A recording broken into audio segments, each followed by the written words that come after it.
Welcome to another week of Movies and Maneuvers. Please put your hands together for your host, Robbie C. Hey everyone, welcome to another episode of Movies and Maneuvers. We are on episode 3 and we are on the 6th of January 2019. Well, we're not, we're at the end of February at the moment, but this is the event that happened on the 6th of January 2019, and it is Impact Wrestling's first event of the year. It is Homecoming. Now, I have not watched any form of Impact / TNA since 2010. 2010 was the year I delved into TNA, and it was the only year I delved into TNA. I did not get TNA. I was a very ignorant wrestling fan back then.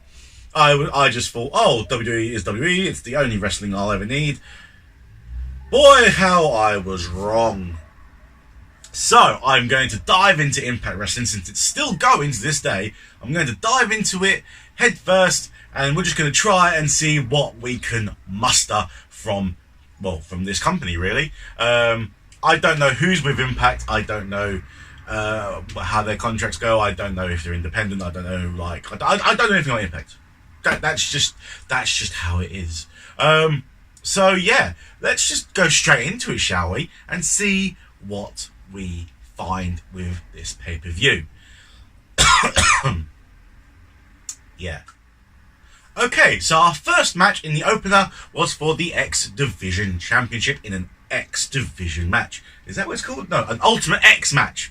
Yes, I have never seen a contraption like this before. I have never witnessed a match like this before. So, to me, I thought this would be very, very intriguing. This was a very good match from the start. As soon as the bell rang, all 4 competitors climbed the scaffolding, the contraption, or whatever you want to call it, tried to go for the belt, climbing the ropes with no success. There was a lot going on in this match. It was a very, very entertaining match. As far as I can tell, the X Division, the X Division division, whatever, is a cruiserweight division. I don't know. It seems that way because then you have to be very light on your feet to grab such a title. I don't know. Maybe, I don't know. Again, going in blind, guys. But there was a lot going in this match. There was this moonsault from the scaffold into the outside by, I think, Trey Miguel, I think, did that. I'm not entirely sure. Again, these are new guys to me. I don't know who they are. The only name I recognise from this flurry of guys is Rich Swann. I don't know anyone else. So if I get confused with names, I do apologise. There was a flurry of super kicks in there. I'll tell you what, the crowd was hot. You could tell that this crowd were original Asylum fans. See, I do know a little bit about the Asylum, yes. It's a thing.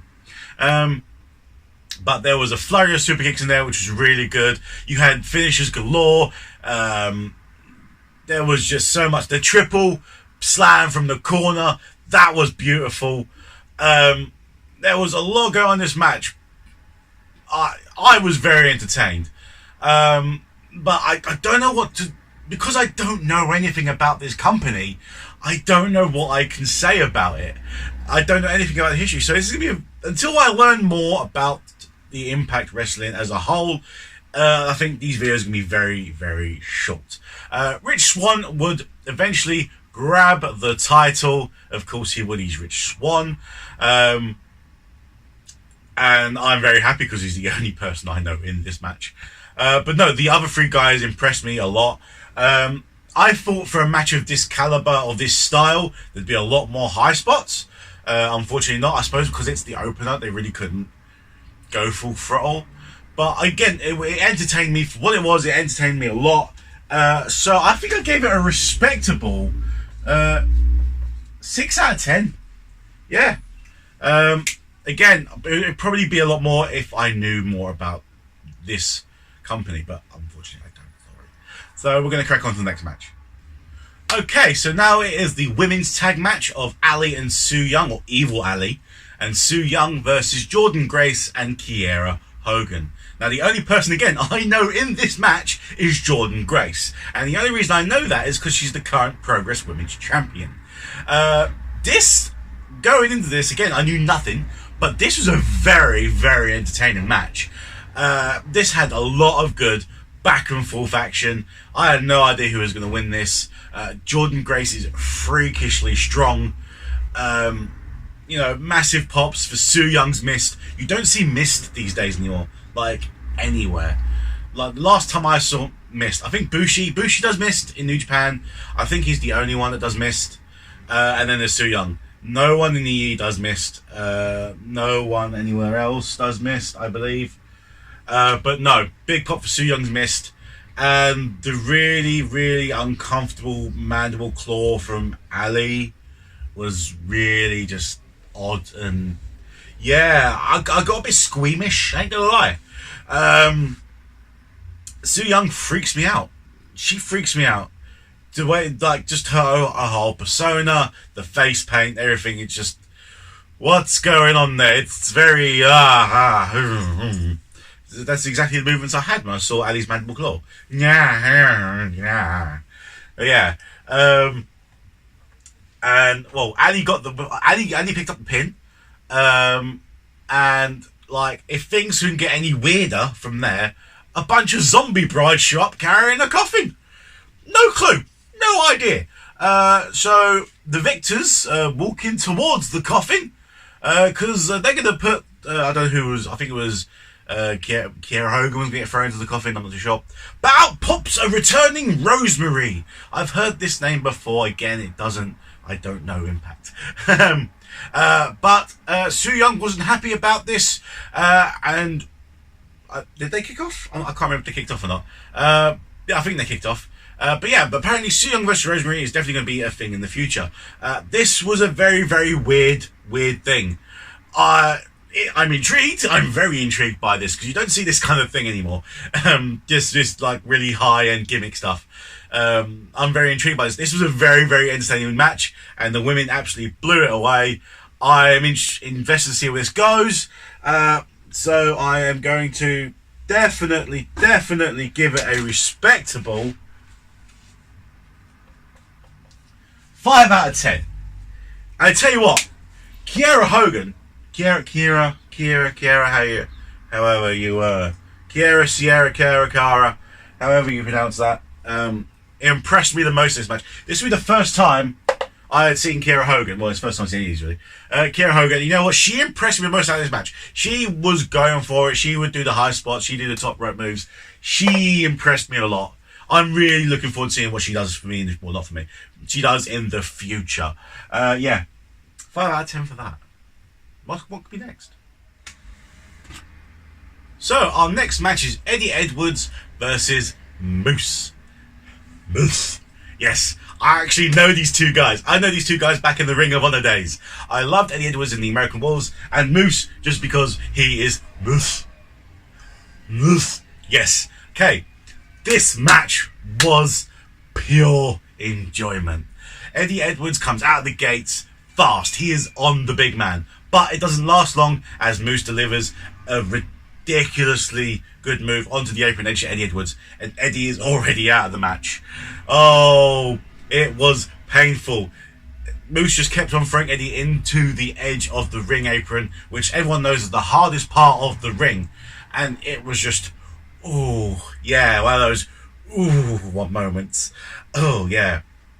So Eddie Edwards is already knocked out in the ring. Like, seriously. And as that is happening, Moose decides to make a bit of artwork on the outside involving steel steps and a barricade. A bit of art there. No idea. Clearly it's going to be used later on. But Eddie is back up in no time, and he delivers an amazing suicide dive to Moose. Well, to the outside. That's where you can only deliver a suicide dive too, clearly. This was just a ridiculous amount of back and forth action.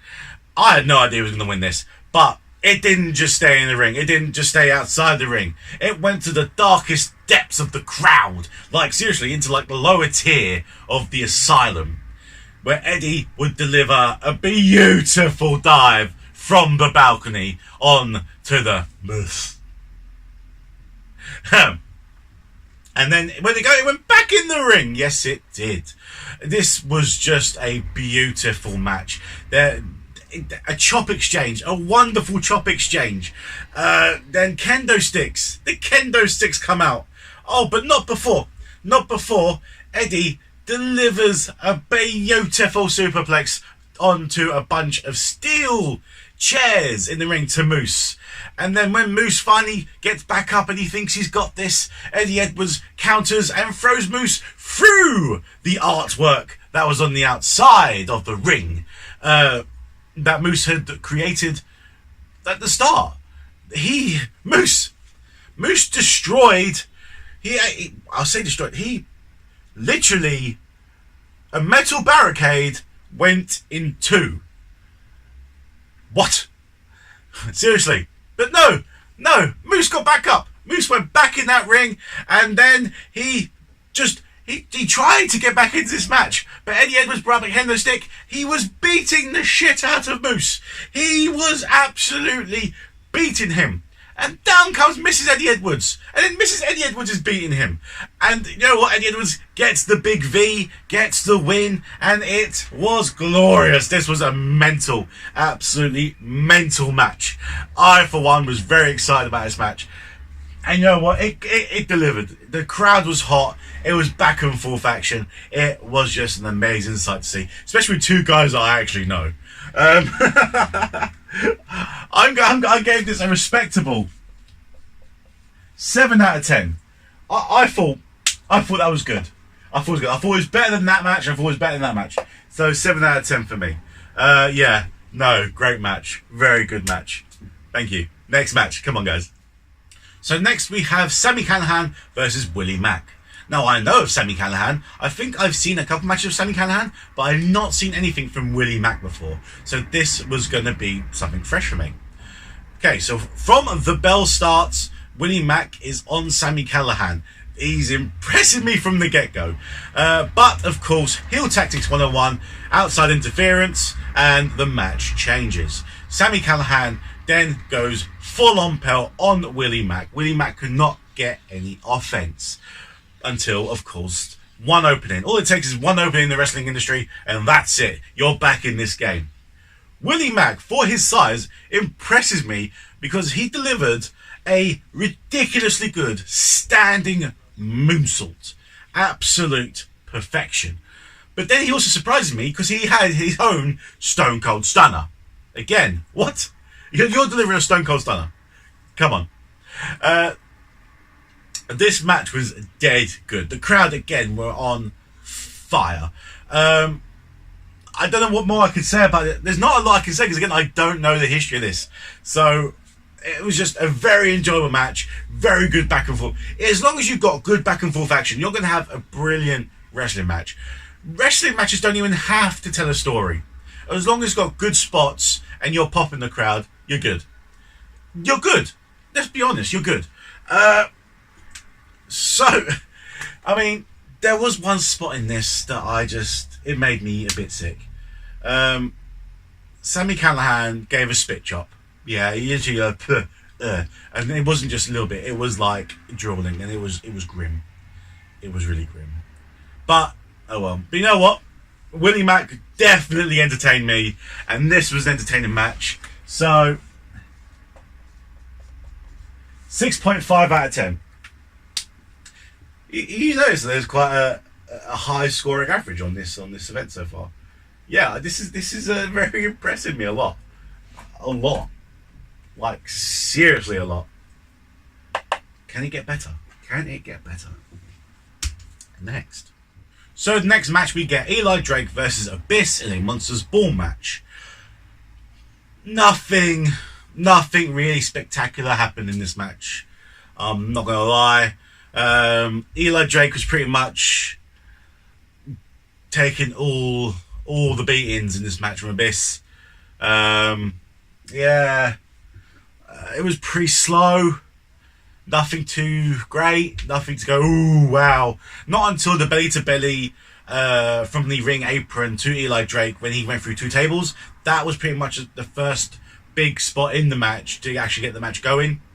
And then again, Eli didn't get any offense until right at the end where he hit Abyss with 20 chairs and a boat paddle. Random as hell. Yeah. It was okay. Wasn't wow. Had no wow factor to it. Yeah. I wanted to give this more, but Abyss being one of the original TNA guys, I thought it would be a lot better, but unfortunately it wasn't. Eli Drake, I think he has a lot of potential, but again, let's just see what the future holds. So this is where you're going to see a bit of a dip now. 3.5 out of 10 for me. Yeah, it wasn't anything, wasn't too spectacular. Nothing special. Next. Okay, now we have LAX versus the Lucha Bros. Now, again, I haven't seen any of these guys. I think I've seen the Lucha Bros a couple of times over here in Fight Club Pro, but I've never seen LAX. But I know they've had some phenomenal matches with CCK over the past year, but I haven't seen them. Yeah, I know. This is for the Impact Tag Team Championships, and this was going to be the best match on the card. This is the best match on the card. By far the best match on the card. LAX come out all guns blazing. No, they don't. The Lucha Bros come out all guns blazing. But LAX get that quick counter and then they are all in. This was just ridiculous, guys. You had suicide dives, you had super kicks, you had top rope maneuvers, you had everything you could want from a match of this style between these four guys. That assisted suicide dive from Phoenix to the outside was simply gorgeous. The crowd gave a standing ovation halfway through this match, and they didn't sit down until the match had ended, and then some. I shit you not. There was a wonderful super kick exchange between the four of these guys. These guys were not going to go down. This was such a match. I shit you not. This match is contention for match of the year. I honestly, guys, you need to go watch this match. This match is beautiful beyond compare. It's going to take something special for a match, a tag match even, to outgrow this. I mean, LX got the win in the end with an absolutely destroying maneuver by LAX, and LAX got the pin. But it was just a wonderful, wonderful match. Fast, so fast paced. You didn't know where moves were going to come from next, right or centre. It was ridiculous. I've dropped my pen. It was ridiculous. And you know what? I gave it an 8.5. Because it was that damn good. It was that damn good. It was ridiculous. If you don't watch Impact Wrestling, I am praying you to go watch LX vs Lucha Bros for Homecoming. This match, oh, it was amazing. And you know what? It's not just that. I felt like it was more of a celebration of Mexican wrestling, because obviously they're all Mexican, or Latin American even. And it was beautiful. It was a wonderful, wonderful experience to watch such a match. Oh yeah, wow. That was good. That was really, really good. Next match.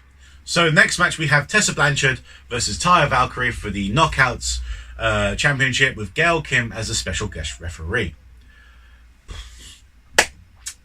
Now, this match wasn't the smoothest of matches to say.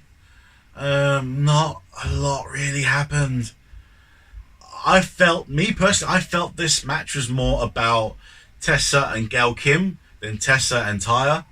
Taya, however you pronounce it. I was very, very disappointed in this match. Everything seemed so slow. Nothing seemed to connect. Nothing seemed to be like, oh yeah, wow, no, nothing like that.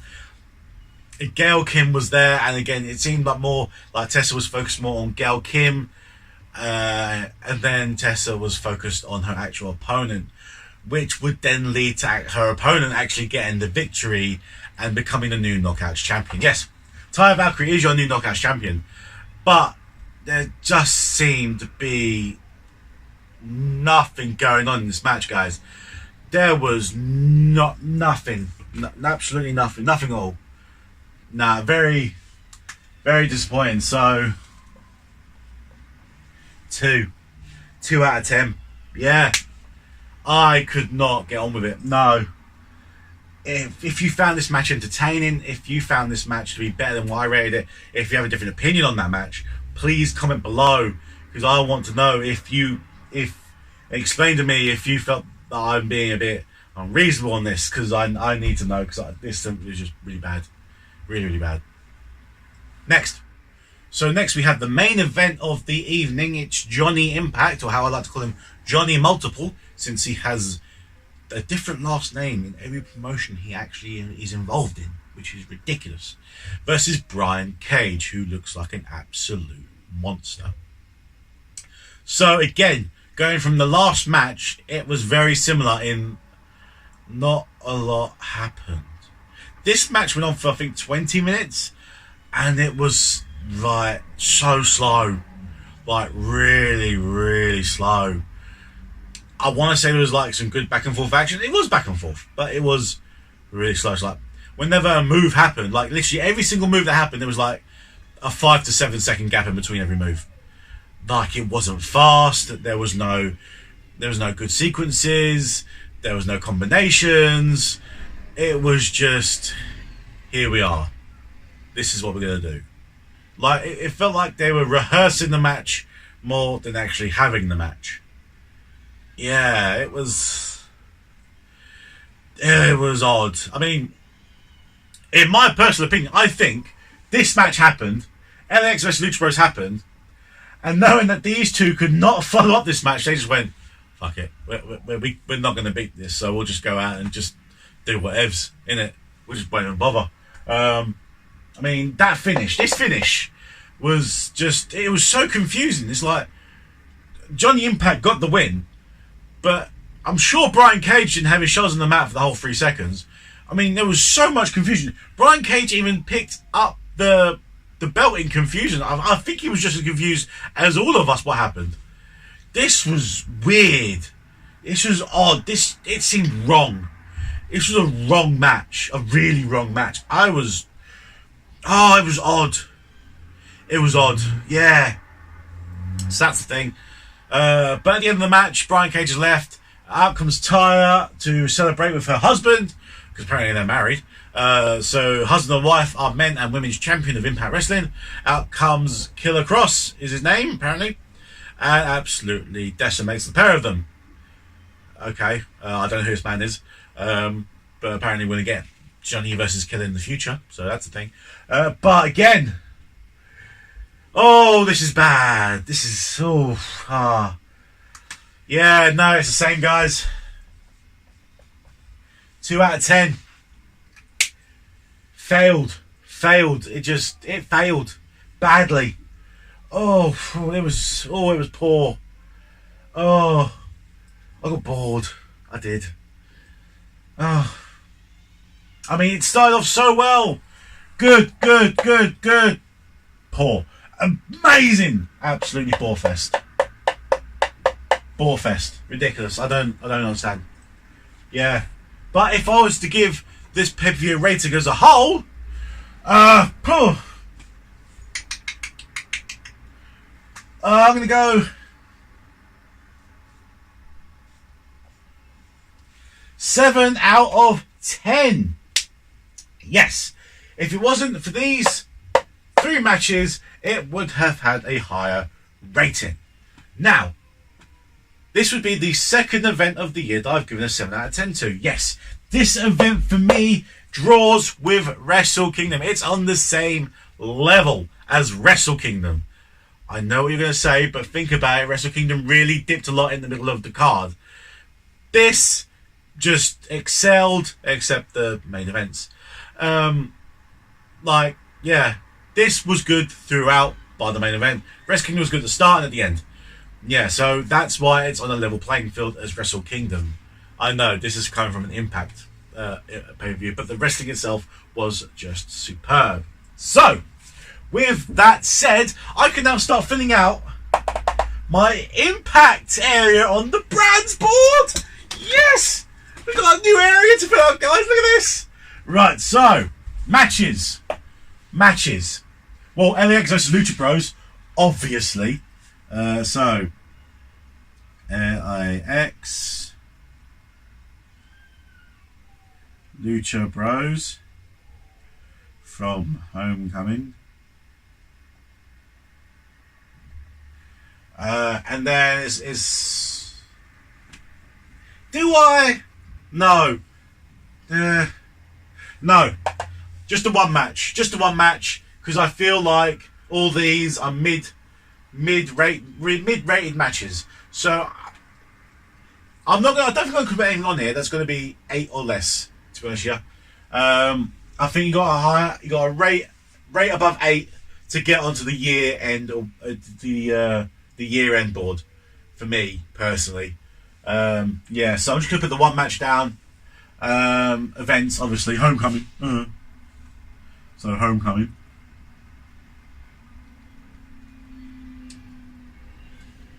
Standout talent.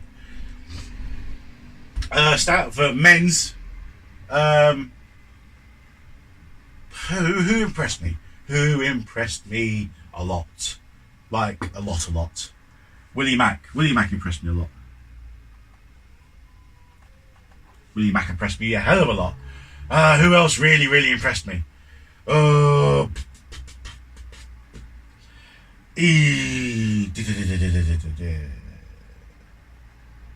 I'm just going to put Willie Mack there for the moment. I need to see a lot more from the other guys. Women is obviously Kiera Hogan. Kiera Hogan impressed me a hell of a lot. That's why she's there, but I'm not putting anyone else because I don't think I've seen enough from these people.